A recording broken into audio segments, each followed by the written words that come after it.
और सभीकों के लोकप्रिय प्रत्याशी के रूप में भारतीय जनता पार्टी ने जिन्हें अपना प्रत्याशी बनाया है, ऐसे पंडित राम कुमार गौतम जी, मंच पर उपस्थित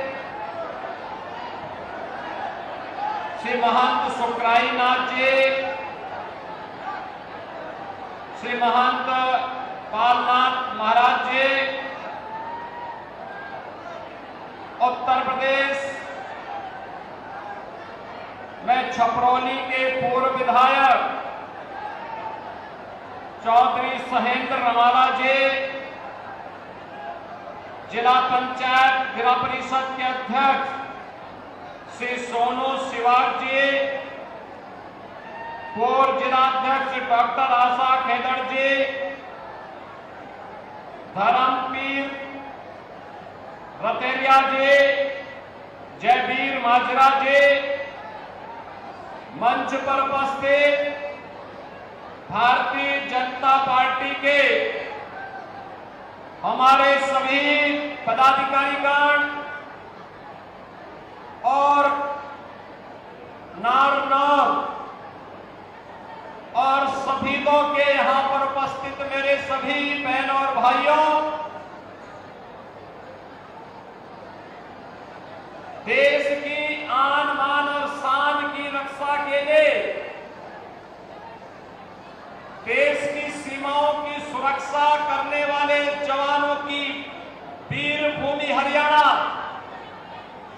और भारत के 140 करोड़ जनता का पेट भरने वाले अन्नदाता किसानों की धरती हरियाणा की धरा को, नारनौल की धरा को, हिसार की धरा को कोटि कोटि नमन करते हुए आप सबका मैं हृदय से अभिनंदन करता हूं। बहनों और भाइयों, जो उत्साह और समर्थन आज आप यहां भारतीय जनता पार्टी को देने के लिए और भारतीय जनता पार्टी के सुयोग्य प्रत्याशी कैप्टन अभिमन्यु जी को अपना आशीर्वाद देने के लिए यहां एकत्र हुए हैं, मैं सबसे पहले आपका हृदय से अभिनंदन करते हुए अंतःकरण से उद्बोध होकर के आपका मैं स्वागत करता हूं कि आपने जो उत्साह दिखाया है भाजपा के लिए, यह आज की आवश्यकता है। बहनों भाइयों, एक और देश की आन बान और शान की रक्षा करने के लिए लड़ने वाला हरियाणा, देश के अन्नदाता किसानों की धरती हरियाणा, और दूसरी तरफ भारत को कोसने वाले, भारत की विरासत को गाली देने वाले, भारत के विकास में अवरोध और रोड़ा खड़ा करने वाली कांग्रेस। याद करिए 22 जनवरी 2024,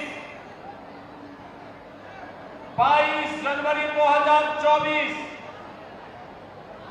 5 सदी का 500 वर्षों का इंतजार समाप्त करके अयोध्या धाम में अपनी पवित्र धरा पर प्रभु राम लला का फिर से विराजमान हुआ है, फिर से विराजमान हुए हैं। कौन ऐसा भारतवासी है, कौन दुनिया का ऐसा सनातन धर्मावलंबी है जो खुश न हुआ हो, अंतःकरण से खुश न हुआ हो। बहनों और भाइयों, ये हमारे सनातन धर्म की परंपरा में पितृपक्ष चल रहा है। हमारी मान्यता होती है, जितने भी हमारे पूर्वज होते हैं, दिवंगत हो चुके होते हैं, इस पक्ष में आकर के इस धरती पर आते हैं, अपनी वर्तमान पीढ़ी को आशीर्वाद देते हैं, और पितृपक्ष में हम भी उन्हें पितरों को तर्पण देकर के श्राद्ध कर्म करके उन्हें अपनी श्रद्धा व्यक्त करने का एक अवसर हम सबके सामने होता है।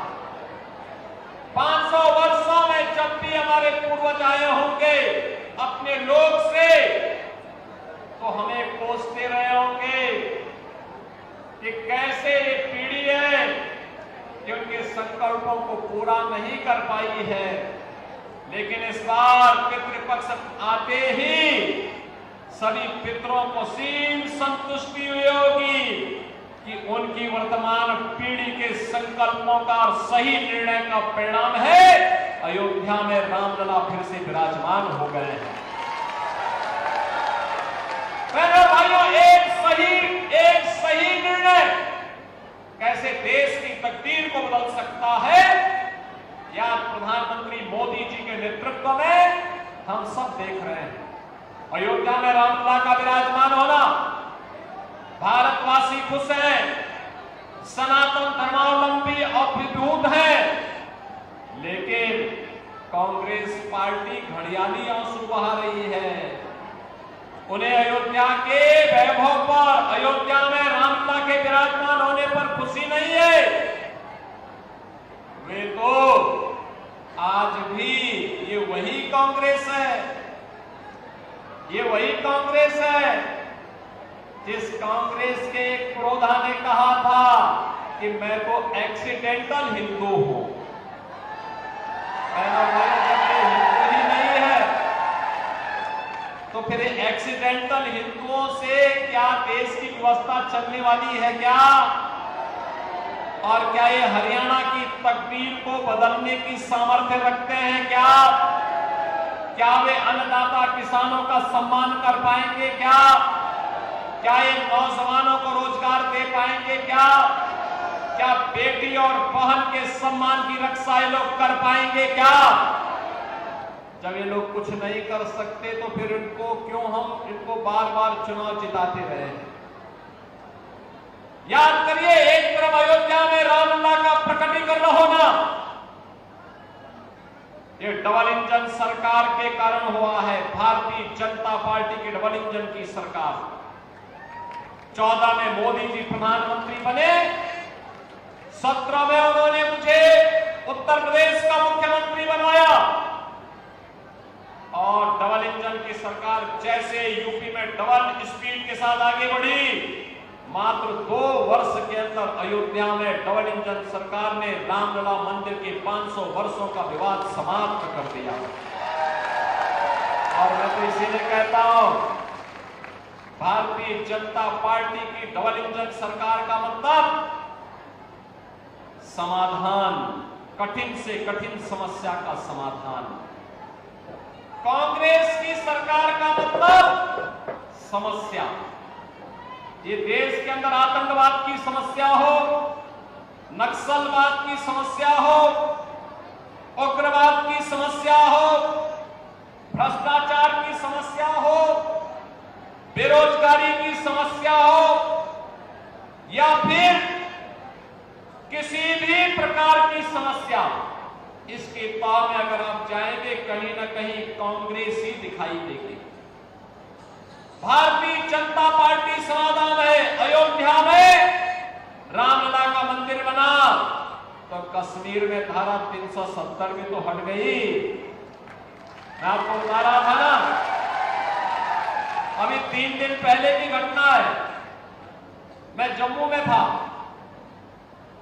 मुझे एक सभा में जाना था, थोड़ा वहां बारिश पड़ रही थी तो पायलट ने कहा थोड़ी देर बाद चलते, तो मैं एयरपोर्ट में चला गया। एक मौलाना मुझे एयरपोर्ट में मिले, मैं तो पहचानता नहीं था, मैं जा रहा था। उन्होंने कहा कि राम राम साहब, मैं समझ नहीं पाया। फिर उन्होंने, मेरी आवाज आई फिर कि योगी जी राम राम, तो मैं उधर देखा तो मौलाना जी। मैंने कहा राम राम। बहनों और भाइयों, मैं भौचक था।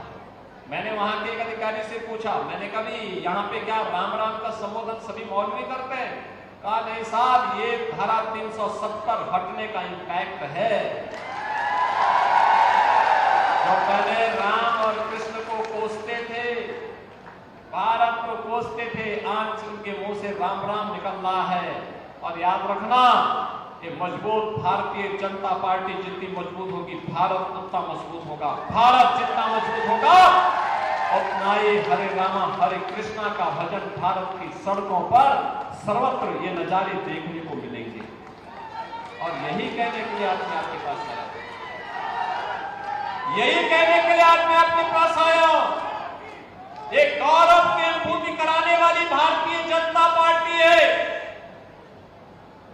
भारतीय जनता पार्टी ने मोदी जी के नेतृत्व में देश की तकदीर और तस्वीर बदलती है।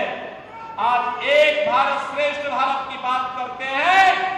दुनिया के अंदर आप जाकर के देखिए, दुनिया के अंदर कोई भी बड़ा निर्णय आज के दिन पर भारत के बगैर नहीं हो सकता। भारत आज दुनिया के ध्रुवीकरण को तय करना है। जहां भारत होगा वो मजबूत होगा।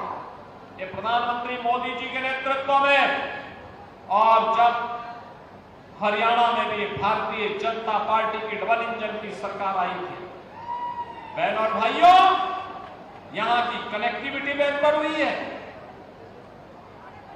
यहां पे रेल कनेक्टिविटी अच्छी हुई है। कई मेट्रो का संचालन हुआ है। कई अच्छी मंडी बनी है।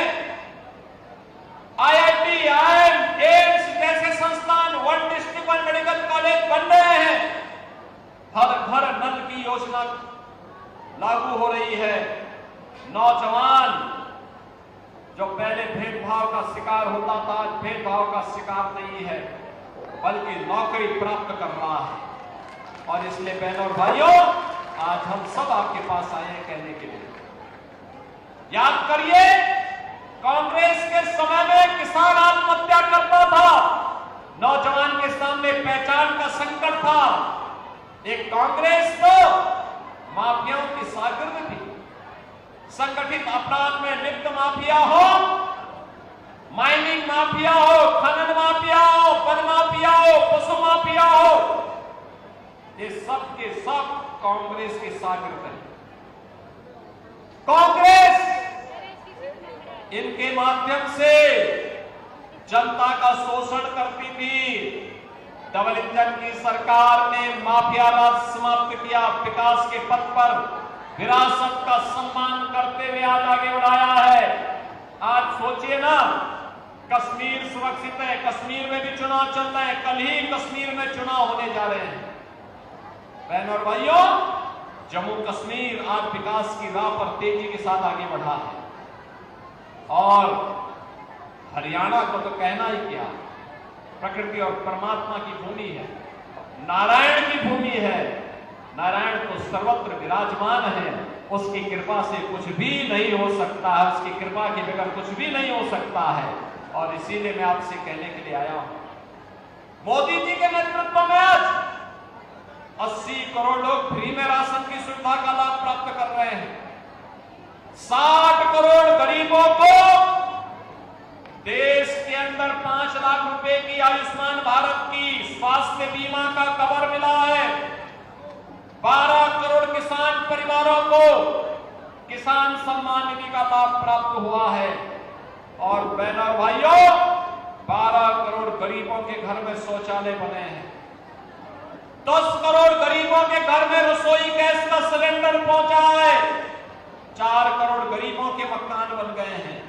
ये भाजपा का नारा था, सबका साथ और सबके विकास का, विकास सबको पहुंचाया, गरीब कल्याणकारी योजनाओं का लाभ सबको पहुंचाया, देश की विरासत का भी सम्मान किया, और साथ साथ देश को सुरक्षा का एक बेहतरीन वातावरण भी दिया।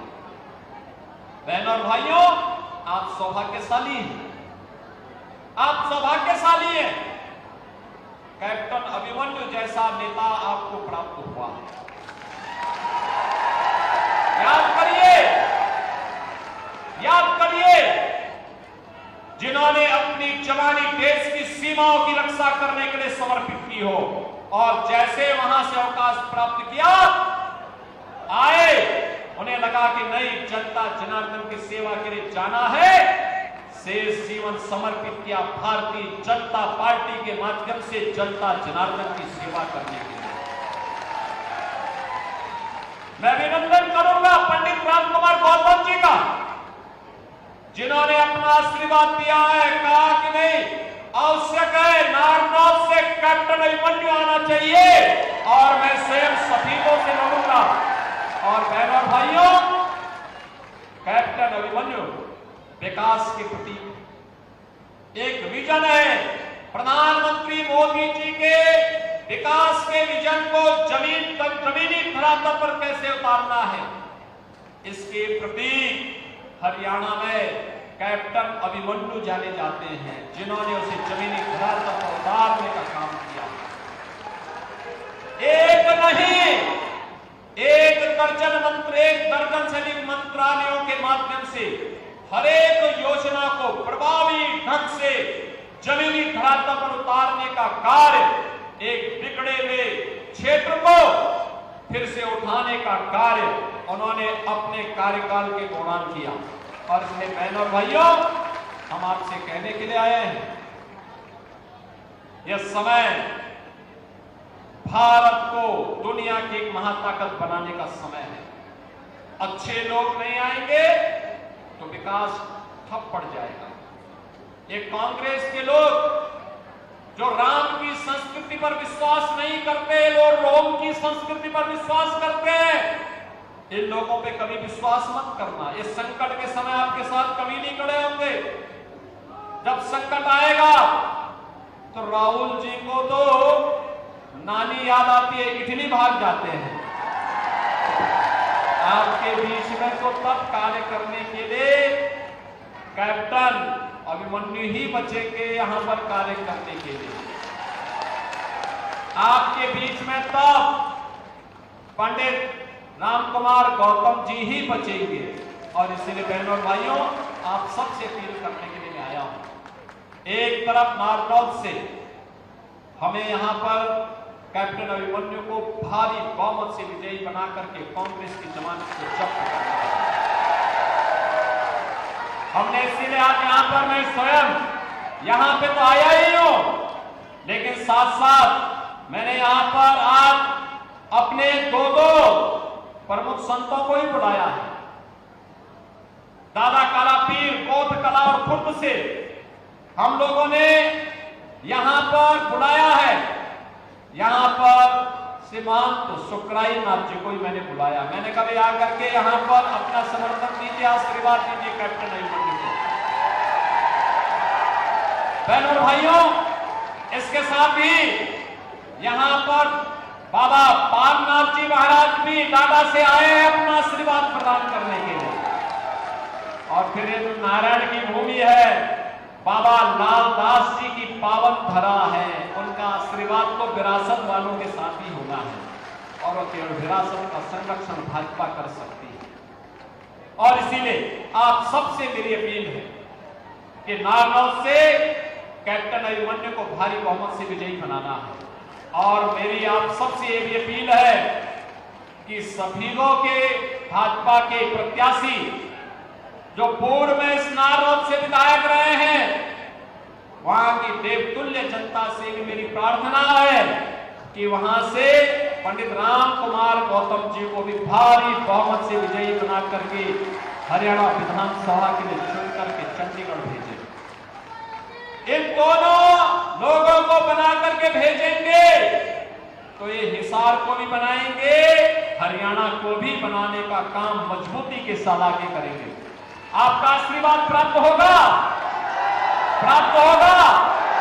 सभी लोग अपना दोनों हाथ ला करके खड़ा करके बोलिए मुझे मेरे सामने, जहां तक मेरी आवाज पहुंच रही है, केवल जनता जनार्दन के सिर ही सिर दिखाई दे रहे हैं।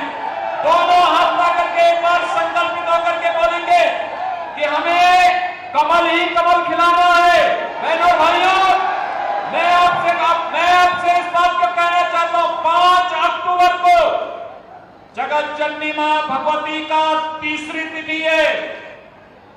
और याद रखना, मां लक्ष्मी भी जब अपनी कृपा बरसाती है तो जिस आसन पर विराजमान करके बरसाती है वह कमल का फूल ही होता है।